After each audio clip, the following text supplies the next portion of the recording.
You're listening to the Strong Athlete Life Podcast. All right, boys, we're back. The Strong Athlete Life Podcast, episode 23, I believe. Good times. How you guys doing today? Fantastic. Good. Coach? Good. We were just kind of slowly talking about the fights this weekend. Got some. I got a big rematch with Rose and Joanna. What's your prediction? We'll go with some quick prediction. We'll get into the show. I think Rose will win again. I said it during the first fight when we were. You called it before the first time, before the first fight. She hasn't fought anybody that's a mixed martial arts. She fights specialists. I don't think she has the tools to deal with a generalist. Okay. How does she win? Maybe submission this time. Okay. Yeah. I have no idea. He's just proving it himself. This is going to be a short podcast. Yeah. No idea. Yeah, probably Rose. Yeah. Yeah, I think like we always Based on nothing. Like, I have no idea. We're going to see. To roll the dice. Yeah. Well, we used to always say, like, back in the day, like, it only takes 1 second, like, to destroy a hero, or for, like, someone to become, like, old, quote-unquote. Like, I feel like... That invincible factor. Yeah, it goes away, right? Like, you see Joanna when she fought Carolina, she got tagged a couple times, got hurt, and then when she fought Rose, which I believe was her next fight, correct me if I'm wrong, then she got tagged, and she, like, it's almost like her ability to take shots, I could be wrong, could be kind of at its end of the road. Just like when Roy Jones got it, it's like that was the end of him. Aldo even, like, since Conor, like, just hasn't really been the same, right? So, I want Joanna to win just for the entertainment value, but I think Rose is going to win that fight. Yeah, her confidence got stolen. A little bit. Yeah. She seems That's what happened to all those other fighters that you mentioned too. Yeah. Their confidence gets snatched. And then That's it, right? All right, we're not talking about fighting today, but I like talking about that stuff. We're going to talk about the best topic, which most people are going to want to hear, especially the guys, how to build more muscle. This is like a timeless topic. We're going to kind of focus on training, but I'm sure we'll throw in some other factors as we go through this. But basically, I know I started lifting weights when I was a kid. Primarily, I wanted to build more muscle. You did, right? You looked at the magazines, you wanted to be bigger. That was the primary reason. Before I really understood the concept of lifting weights actually helps you in performance and sports and everything else. That kind of came later. But for me, it was first like I was out of shape, didn't have a great physique. It was a chance for me to build muscle, become relevant, become important, get noticed. Absolutely. That was really how I got into it. Is that kind of why you got into training? Yeah, definitely. Wanted to be a superhero. Right. Yeah. And there were some guys on my street that were really into it. They're about 5-6 years older than me at the time. And they introduced me to it, and I have never looked back. What superhero did you want to be? Could you answer that, or was there one superhero?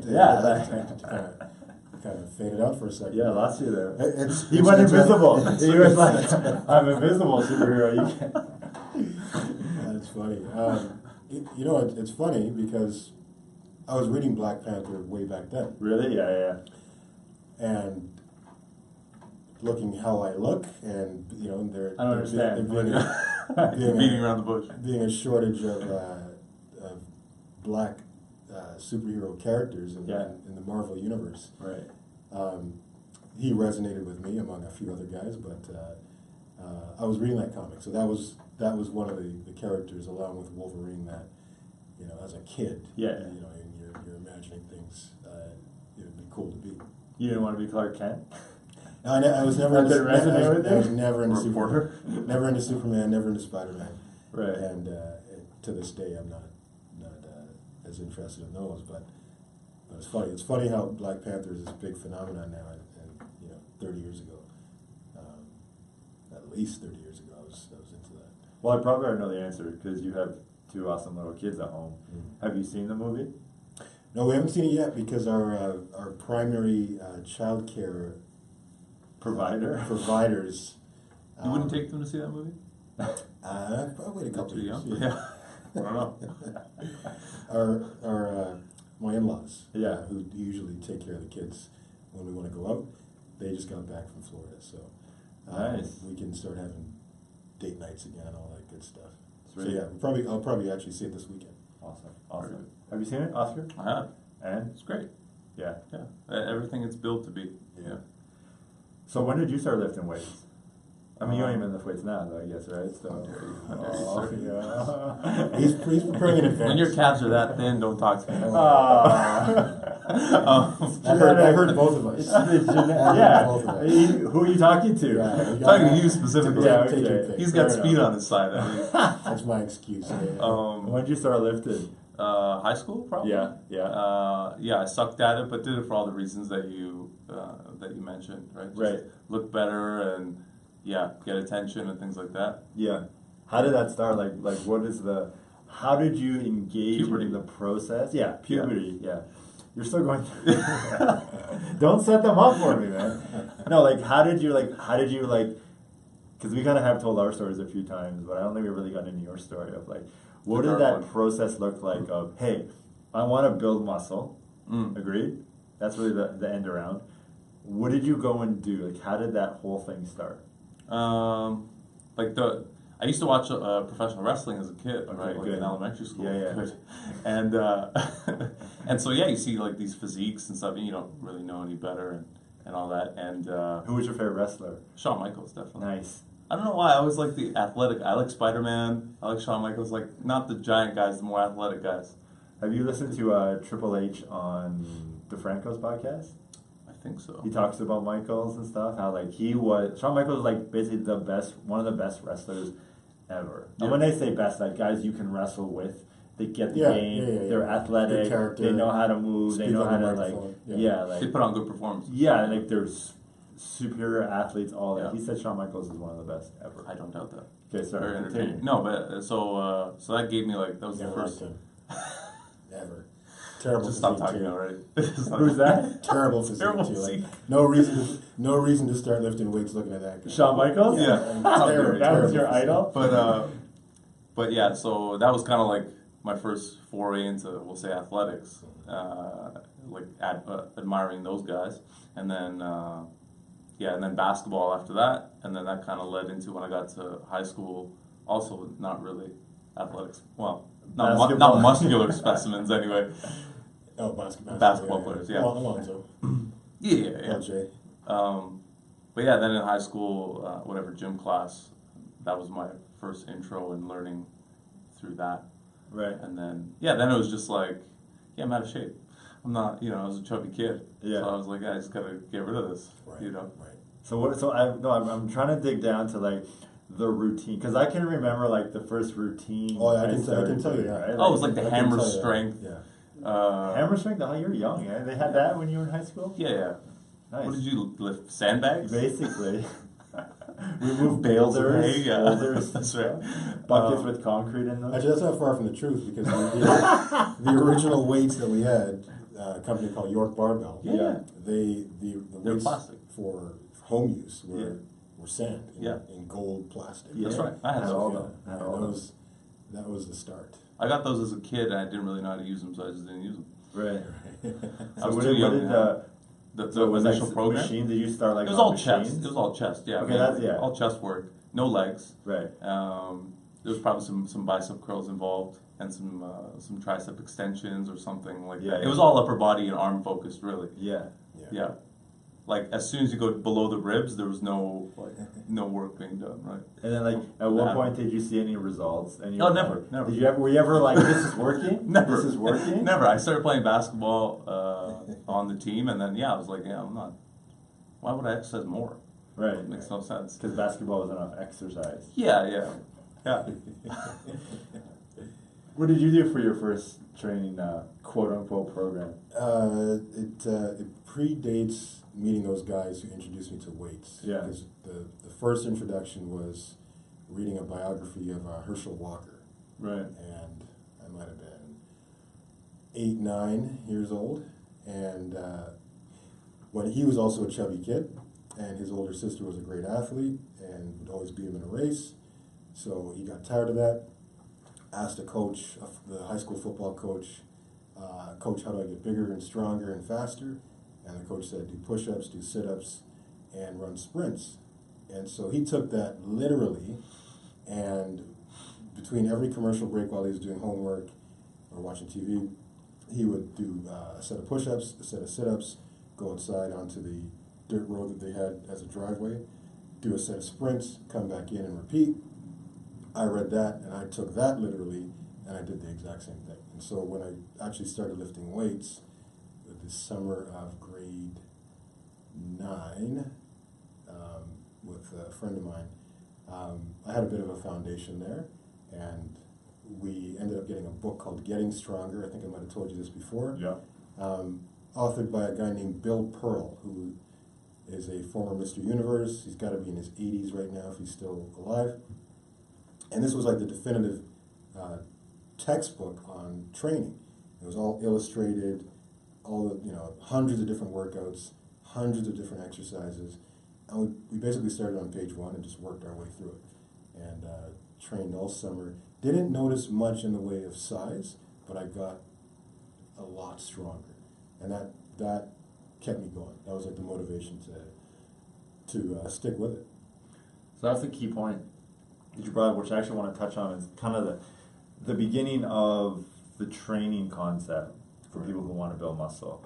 So anyone who's out there who wants to put on more muscle and you're fairly new to training, like some of the younger guys and girls, you have to understand that when you first start lifting weights, you're actually training your nervous system. The nervous system, the joints, the tendons, the ligaments, all of those factors start to make the first adaptations initially before the muscle ever changes. So people are always like, well, I've been lifting, that's why I said, how long did it take you for notice something? You're like, I didn't notice shit. Yeah. Like, how long did it take you? Like, the first year I didn't really notice, I didn't lift enough anyway. Fair enough.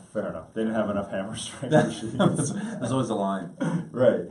So when you first get into training, you start to train your nervous system. And that's why you'll get strong quick, because that nervous system starts to kind of kick into overdrive. It starts to ramp itself up and become more effective, more efficient. And that starts that process of building more muscle. But you have to go through that. And that varies for different people. That could be 6 months, that could be a year, could be even longer. It depends on the person and their basically genetic makeup. So when you first start training, you're going to hit the nervous system development first. So you got to get over that roadblock. So again, this is for the people that like to try something for a couple weeks and quit because it didn't work. You have to get in. This is a long-term game. Building muscle is a long-term game. It's not a short-term game. If you're in it for the short term, you might want to try something else, like becoming a chess champion or something, because you'll be better off.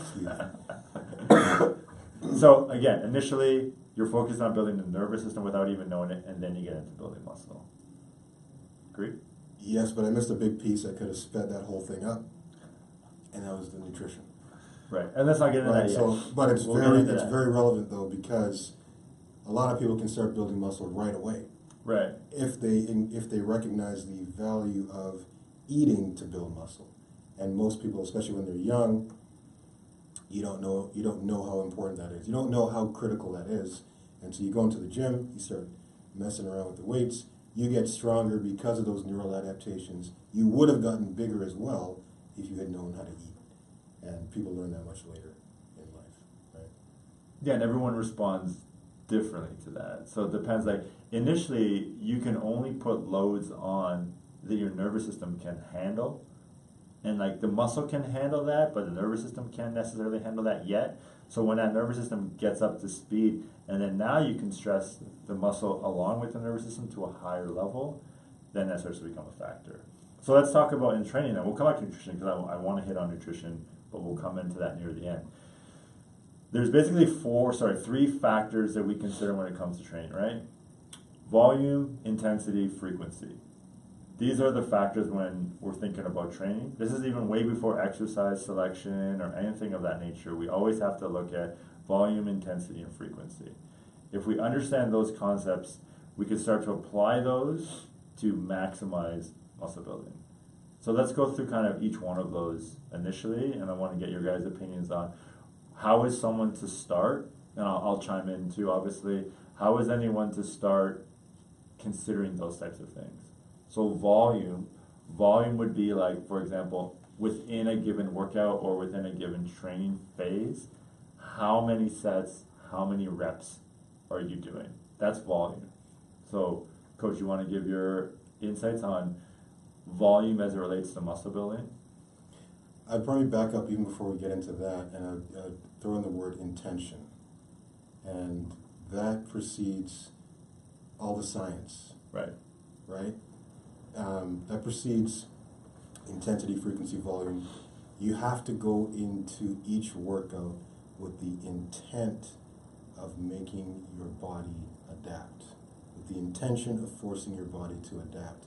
And so by doing that, that requires a certain mindset, that requires a certain level of effort, often defined as intensity, but not what you're referring to. A certain level of effort every time you go into the gym. And when you develop that mindset, then things start to happen. Sorry guys, my kids We're losing you today. have passed a little something on to me. Gates. But and that intent takes a long time for some people to develop. Others, maybe coming from a sport background and knowing what it means to work hard, can develop that right away. But that intention is huge. And when you have that, when you go in to a set of a particular exercise and you give it everything you have, and you recognize how valuable that is, and how doing that is going to help to elicit an adaptation, then you've started off the right way, right? Now getting into things like volume and Hold on, intensity. let's stay on that one for 1 sec. Yeah. What would you see as And some... the reason why I say that is because people spend a lot of time on the science, and many of these scientists have never really put on any muscle to speak of, right? But they have all the terms, they have all the glossary of terms as far as what you should and shouldn't do, but they're missing that crucial point. And I don't often see it in textbooks, but I'll see it in Flex Magazine, I'll see it in muscle media, I'll see it online, right? That part is huge. Going in there and giving it everything you have is one of the critical factors that's going to make you grow or not grow, right? And that's what we call the difference between knowledge and wisdom. You can have all the knowledge in the world, all the facts, all the research, but the wisdom comes in the experience of being in it, Yeah. getting results, failing, screwing up, seeing that and correcting that, which is a huge thing, and I'm a big fan of that concept. But let's go back to the setting the mindset, setting the intention. Can you think of a few examples of where people are not, they're failing to do that, and what that's creating for them? Can you give an example maybe of that? Yeah, so someone will pick a program, they'll find a program online, they'll read it in a book, and they'll go in and they'll follow it. It'll say, do 3 sets of 10 squats, 3 sets of 10 leg extensions, 3 sets of 10 leg presses, 3 sets of 10 calf raises. They go and do that, and there's no consideration on how heavy that is, how heavy each set is. There's no consideration to, did I have another rep left at the end of that set, or could I have kept going, or did I just stop short because I hit 10 I was reps? told to, yeah. Right? So that's intensity of it, yeah. So that's effort. Right. Because intensity, as you're defining it, speaks to how much weight you're using Fair. relative to your 1 rep Your max, ability, yeah. right? What you can do once. But when we're talking about effort, that is really that's the ability to work hard in the gym, right? And if you have that, you could be following a so-called inferior program, and you're going to get really good results, especially if you're a beginner, because you're putting in that effort, right? And I think setting the table with that first, the right mindset, the right amount of effort, before you get into all the, well, you should be doing 5 sets versus 6, should be 70% of your max versus 80%, you should be training 3 times a week versus 5 times a week. That's all relevant, but if you don't have that mindset prior to, you're not going to hit the results that you want, right? So just going in there and just, let me just get this done and get out of there isn't going to get you the results that you want. No. But that comes with the wisdom. Like that program sounds almost identical to the stuff I would do in Yeah, high school, yeah, except standard, obviously not right? legs, more chest stuff. Bench press, flies. That's right. That's it. Yeah, that's right. Pec deck. Yeah, Yes, exactly. yeah, Yeah, sure, that's almost sure. that might be the program. Yeah. Actually. And but yeah, you follow it to a T, but you don't understand weight intensity, Right. and then also you don't understand that I should probably do this again in a day or so. Right. You know, you're just like, Right.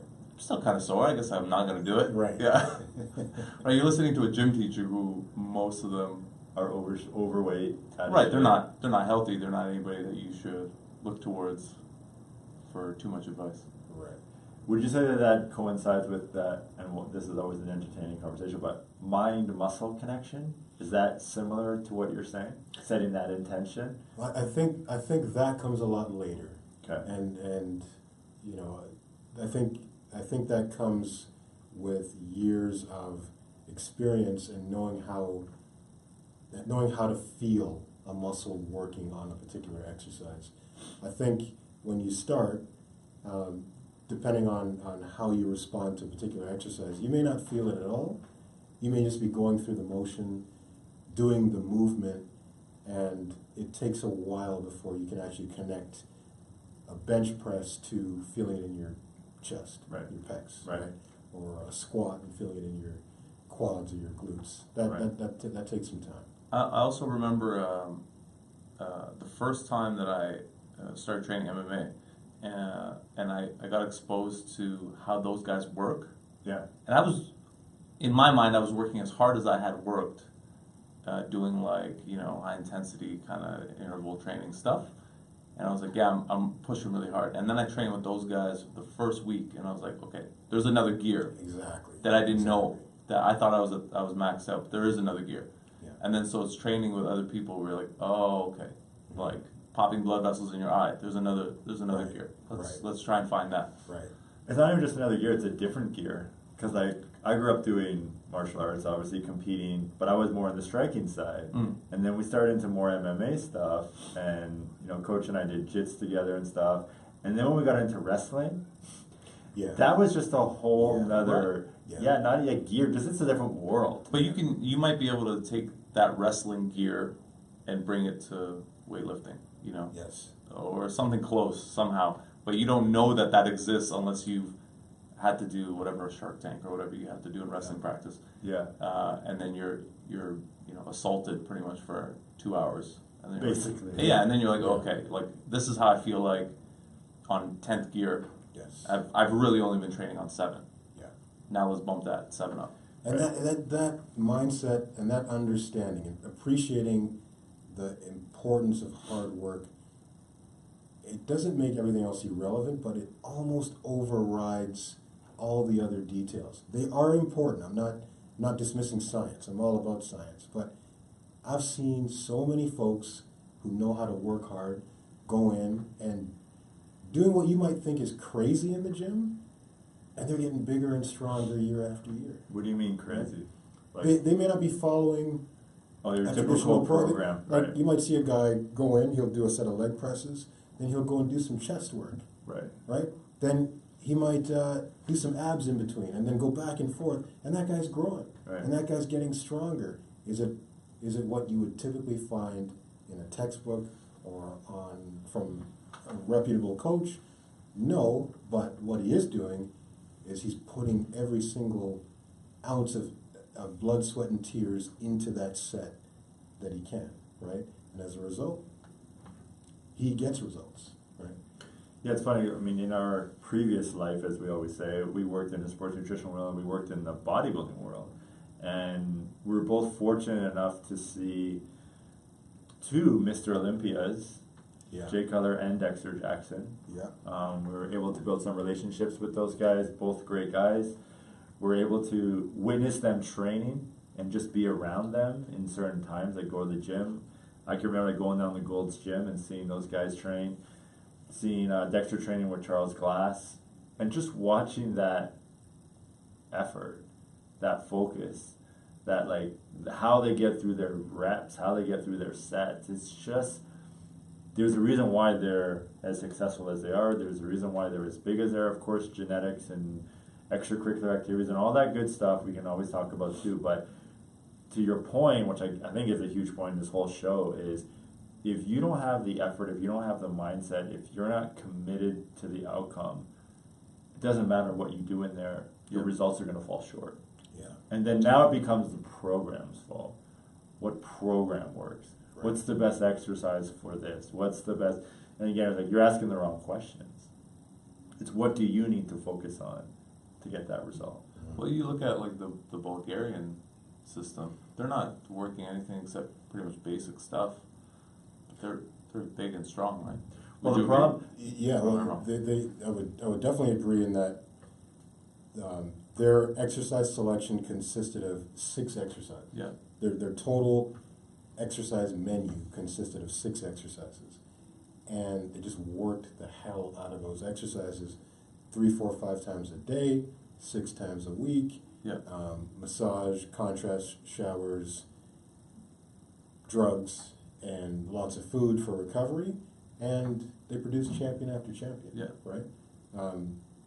So yeah, it wasn't necessarily the most sophisticated program, but on a scale of 1 to 10 as far as work ethic, they're off the chart. but in a sense, it is very sophisticated, right? Like think about all the recovery methods that they use, and then yeah, like that stuff is still touted as some of the best training you could do. Right. well, strength. I would Yeah. say beyond sophistication, it's precision.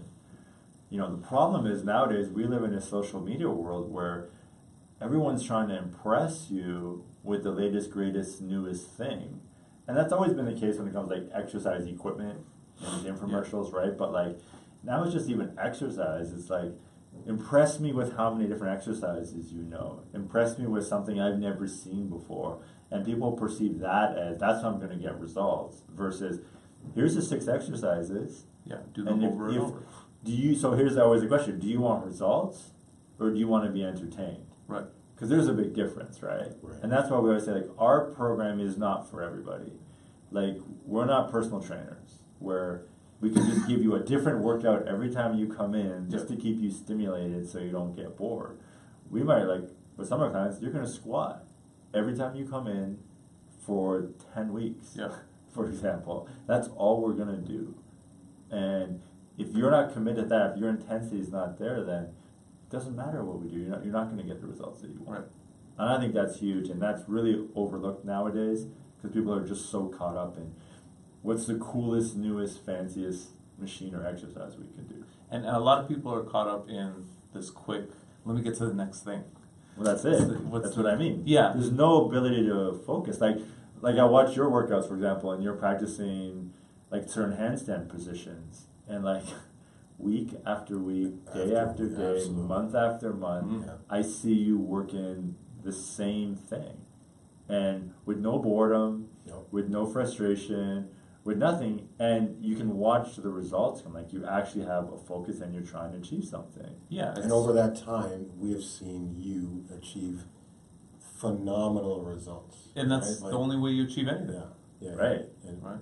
that's a testament to that dogged determination and that relentless focus, day after day, week after week, on getting better. Yeah, Right? and I'm sure when you're training leading up to the Worlds and any other competition over the many years, you've gotten bored. You're like, oh, okay, great, another squat. Yeah. Yeah, it's fun times. Yeah, But you do it anyway. You just do it anyways. You turn your mind off and you just go. And Yeah. It just becomes like breathing. It's just Right. a thing that you do. Yeah, Right. and then you're done, and you're like, great, you feel good about it. But you don't turn your mind off. Sorry, you're focused on that. Like you're not. Well, yeah. When I You turn the when I- complaints Right, off. yeah, clear that because that means different things for different No, people, when right? I say turn the mind off, leading like on your way to the gym, your mind will be saying, especially right now, it's cold, my legs hurt, my shoulders bugging me, my spine is hurting. All of the reasons all the reason. that you should not go to the gym, and so I'm saying to turn that off and go anyway, and to keep it turned off even during the warm-ups, because for an old guy like The me, warm-ups suck. the warm-ups don't feel that great, and they often are misleading. Like the bar feels heavy, it's not going to be a good workout. Turn that off. Keep going. first set, you'll start to feel better, and I find that works really well. Yeah, I've had that recently with one of my students where she was working chin-ups or whatever, and she's like, it feels so hard to do stuff today, just to hang off the bar. Yeah. I'm like, don't let that, Yeah. sometimes when it's too easy, then the workout's shit. Right. Yeah. And Right. so you don't really know based off the warm-up. Sometimes you feel great and it goes great. Yes. But can't really tell, it's not a science. Right. Yeah, it's hard to like assess moment to moment versus like, week to week or month to month. How did I feel throughout that month versus this one workout you're gonna feel like crap sometimes. Yeah. Because like building muscle is a lifelong process. Yeah. Training for us is a lifelong journey. We don't look at it in 10-week challenges or 12-week challenges or whatever you want to call it. Like, this is a commitment. This is a life. That's why this show is called A Strong Athlete Life, not the Strong Athlete 6-week get in best shape of your life kind of thing. That's not how we work. And like adapting that mindset is going to really help to facilitate your growth and your gains. And it's so cool, like being here and getting able to coach all these different people and watching you guys coach people as well, and just seeing the progress over the years. Because like most people that come here, they never leave. I don't know why, but they just stick around, and the year after year after year. So, like, Coach, you're preparing Olivia for her first pro show coming up, Yeah. and just seeing her, like, I mean, how many years have you been training her? 6 years now. 6 years. 6 years. Yeah. And I remember when we first met her, watching her work out in Fitness 365 and just starting initial conversations with her. She was always strong. Like, genetically, she has that amazing base. But, like, what has the transformation that you guys have done, and I don't want to say transformation because it sounds like she was out of shape before, but Right. just the evolution Yeah. and the growth, and how many years? Six 6 years, years. but she had been training in India for 10 years on her own prior to that. Probably with a lot of knowledge or With bare bones stuff. there was a Gold's Gym in India, Yeah. and she trained there. And again, she would do all kinds of things that she wouldn't do now. Like she'd run on the treadmill, then she'd do some bodybuilding exercises, then she might run again on the treadmill. Like in terms of order, which we harp on a lot, yes, it's important, but she didn't pay much attention Was to it that. traditional? What she did have, and she had that from the very first day I saw her, was this intensity in terms of her mindset. Yeah. This focus on what she was doing. She was completely present in the moment, working as hard as she could on whatever exercise it was, and she's carried that with her to this day. So now, yeah, her programming is more evolved and you can say sophisticated, but that mindset that I keep talking about, she had that from day one. Yeah, and that's the only thing. The mindset trumps all the science. Yeah, yeah. The science only like improves, Improves, and that's, makes it easier. That's helped her get better, I believe. But yeah, she had that it factor from the beginning. I remember. Okay, let's get into a little bit of training stuff. I Yeah. want to give the listeners a little something that they can go away with and they can kind of start playing with on their own. Now that they kind of got the mindset piece, which again, for us, that's where we start with everyone that walks in our door. It's a mindset conversation. Where's your head at? What's this all about? If we don't like it, if we don't think you're ready, come back when you're more clear on that, or let's help you get clear on that, and then we move into the training. So, volume. We'll talk about volume real quick. And just volume on like a surface level. We won't going to get too technical here. But recommendations in terms of volume. So, just for everyone listening, just think of volume in terms of work, Right. right? The amount of work you're doing, sets times reps in a given training session, over the course of the training week, over the course of the month, let's say, right? And how much work you're putting in. And when I talk about sets, I'm not talking about warm-ups, I'm talking about actual working sets. right? So how much work you're putting in is a very important variable when it comes to building muscle. And to continue to build muscle, the amount of work you put in is going to have to regularly increase. There's no way around it. When you're a beginner, you can only handle so much work before your ability to recover from it becomes impaired. But as you gain more experience, more conditioning, you can handle more work that you can recover from, and that has to continue to go up over time for you to see results. Okay. So what's your recommendation on like where a beginner should start volume wise? Like 3 sets of something, for example, like and then that is as good a place as any to start. Yep. We see it prescribed online and in books and so on. 3 sets of 10 is 3 sets of 10 for many exercises. Maybe even 3 sets of 5 for some of the more complex exercises. So what do I mean by that? Things that take a longer time to learn, like a squat, a deadlift, even a bench press takes some time to learn to do properly. I would start with 3 sets of 5. Now, why 5? Because your technique will very likely break down beyond 5 reps. I say start with 5 and work your way up. So you can do 5 good reps before you can do 10, right? With less complicated exercises, particularly when you're talking about machines, which are very good for building muscle, less application for sports, but if you're talking purely muscle here, something like a leg press or a hammer strength press, you can start with 3 sets of 10, right? Because the learning curve is a lot easier, right? It doesn't take long to learn that versus a squat. And so that's a good starting point. And then as you can handle that, you're looking to increase the number of sets that you're doing over time. Now, as far as a prescription, that's going to vary with the individual. So I couldn't say, start with 3 sets of 10, then the following month go to 5. It's going to depend on how you respond. So the key thing there is for people to understand that building muscle or getting stronger, anything we're talking about requires a stimulus. The stimulus in turn creates what we call a hormonal response. You need those 2 things to build muscle. A stimulus so that a result can be created. Right. So yeah, traditionally I would say an easy way to start is sets of 10. So what we're saying here is on the higher rep side overall, 10 to 15 reps is a nice sweet spot for building muscle. However, for those bigger movements, like you said, squat, deadlift, bench press, maybe a barbell row, you can get a little heavier initially to help increase that stimulus. The more stimulus you create, the more hormones will be released, testosterone, growth hormone, these types of things.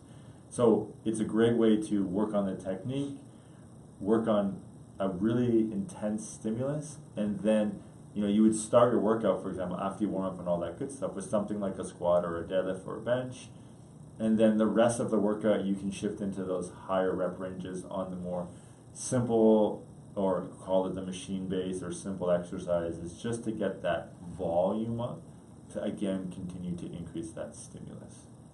Does that make sense? Yeah. Okay. Let's shift a bit into intensity, which I kind of just, Oscar's fasting today. I've had too much green tea. He's on the green tea diet, so he's got to go to the bathroom. So let's shift into intensity. Yes. So you kind of described intensity earlier. Intensity is generally speaking, what percentage of your maximum ability are you putting forth? Right. Right? Right. And so before you would start a program like this, a very good thing to do would be to test your strength on many of the major lifts, right? So that you understand kind of how much you can do on a squat, on a bench press, on a deadlift. And so you can take that information, and then now you can determine how much you should be using for sets of 10, right? And so a lot of literature, a lot of research would suggest that percentages between 60 to 80% of your 1 rep max are ideal for building muscle. And what does that mean? That usually falls within the 5 to 15, 5 to 20 rep range for any given exercise, right? So 5 on the low side would be closer to 80, 85% of what you can do once, and then getting closer to 20 reps would be in that 60% range of what you can do once, right? So a small thing on So that. just to sort of Yeah. close that off, lesser intensity, so something like that is less than 50% of what you can do once, the literature shows that that's not optimal for building muscle. Can you build muscle with those loads? Yes, you can, but we're talking about optimizing and helping you get to where you want to go as fast as possible. One thing you have to qualify for what you just said is Yeah. when you're doing your max tests, especially for beginners, we do not recommend that you go to a 1 rep max test Right. because it's a good way to hurt yourself. Right. Even there's a lot of calculations online you can find, and if you do a 5 rep max test on your own, you can do calculations to figure out what your 1 rep max will most likely be Right. based on your 5 rep max. So you could do 5 reps at the 5th one. You can still finish it without a spotter. Mhm. That's key.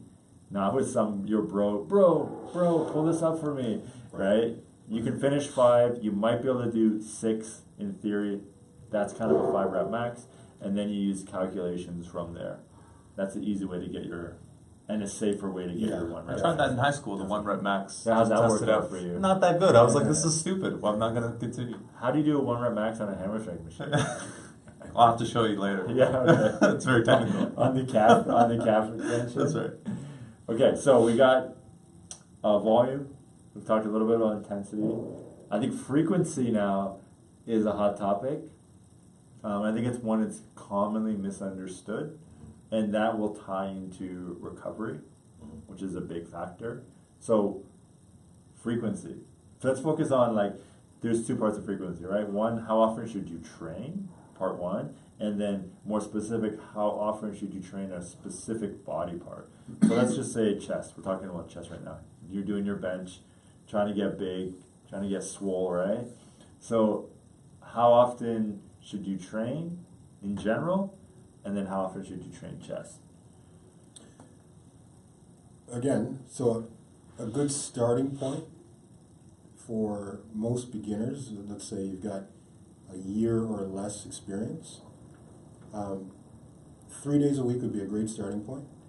And in those 3 days, you're going to train essentially full body, say Monday, Wednesday, Friday, right? And so as a beginner, that would very likely be enough volume and would be very good frequency for you to start seeing results, right? As you get stronger, your ability to recover doesn't usually pace the rate of strength that you gain, right? So oftentimes you're going to need more recovery time as you get stronger than less. And so that 3-day-a-week program may evolve to 4 days a week where you're doing 2 upper body focus days and 2 lower body focus days. And then as you get stronger and more experience, then you can start splitting things up. Generally, for a lot of folks, training a muscle group more frequently versus less is going to be better for muscle growth. One of the challenges with a lot of the bodybuilding literature, let's say early 2000s and the 90s, was that they advocated training a muscle group once a week. Right. That worked well for, let's call them enhanced athletes, who, they could respond well to something like that. But for an athlete who doesn't have that advantage, they're going to miss the window. They're going to miss the adaptation window, the supercompensation window is another way to look at it. So basically, you train a muscle, it responds. You ideally want to train it again after you've recovered, right after you've recovered, so that you can continue that growth stimulus. If you train the muscle hard, it recovers, and then you fail to train it you fail to train it again, you wait too long to train it again, I should say, you've missed out on that window to cause that adaptation. So it's like you've set the table for growth, and then you waited too long to hit that muscle group again, and you missed out. And so you kind of stay in that state of homeostasis, never doing enough to cause growth. And that comes back to what we said before, is as you become more experienced, then things are going to change. The stimulus has to go up. You said the volume will go up as you become more experienced, and we totally believe that. The beginner, though, start simple. Yeah. Like you said, 3 days a week, not chest and arms every day. Right. Like, we get like a lot of the kids that come, even like the hockey kids, they're been told they have to get bigger, right? That's what they've been told. Nothing to do with their sport, which is kind of funny, makes me laugh sometimes, but they want to train arms every day because people look at the scouts, look at their arms, Right. and like, oh, is this kid big or not? Is this kid Sure, strong or not? And it's funny, but it's the reality. So you have to respect the reality as well. So you want to get bigger arms, you don't train arms every day. You got to get some recovery. You build muscle when you're recovering. You do not build muscle when you're lifting weights. I'll say that again. You That's a build big myth. muscle. It's Yeah. huge to know, right? Yeah. You build muscle, you get stronger, you get more mobile, you get all of those things when you're resting, not when you're training.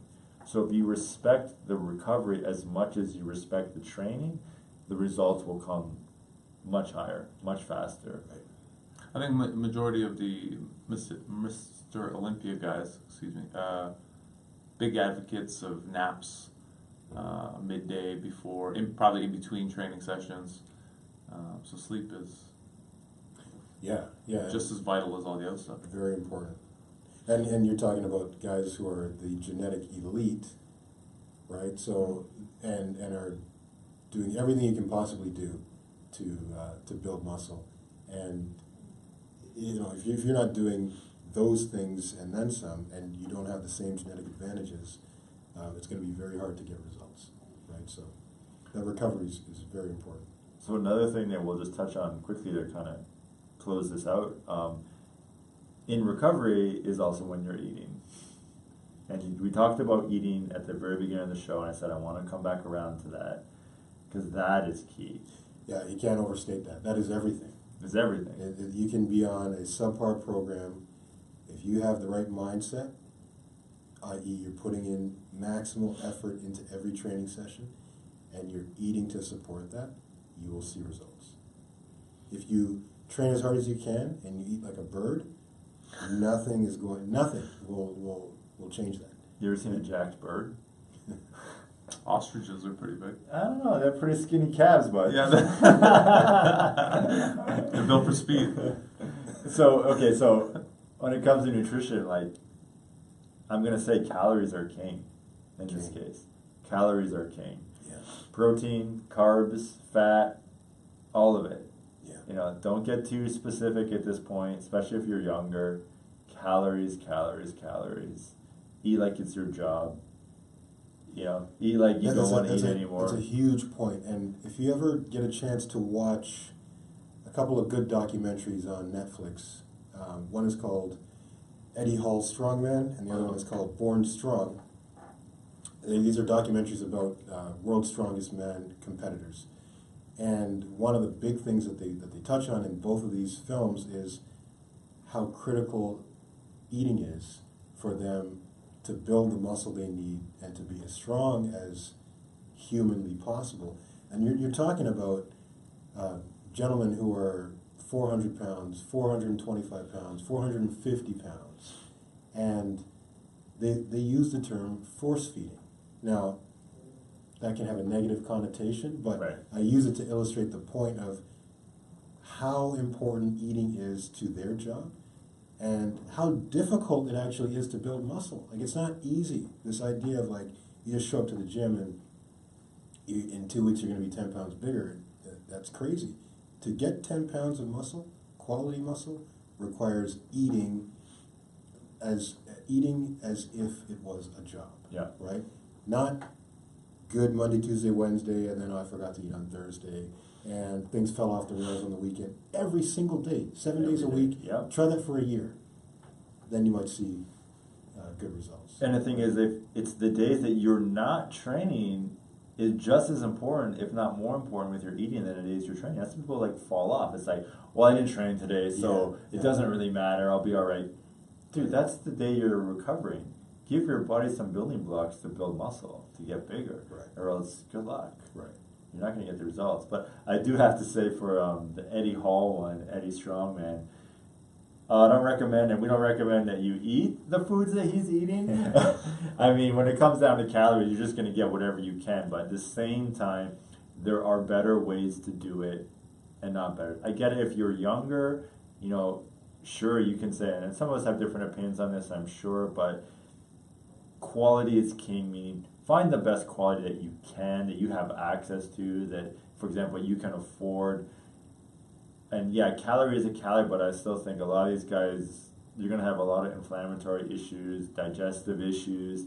If you can find the best quality and just keep it simple, don't make it complicated, don't try to make it fancy, but just try to eat real food versus like things like fast food and this kind of thing as much as you can.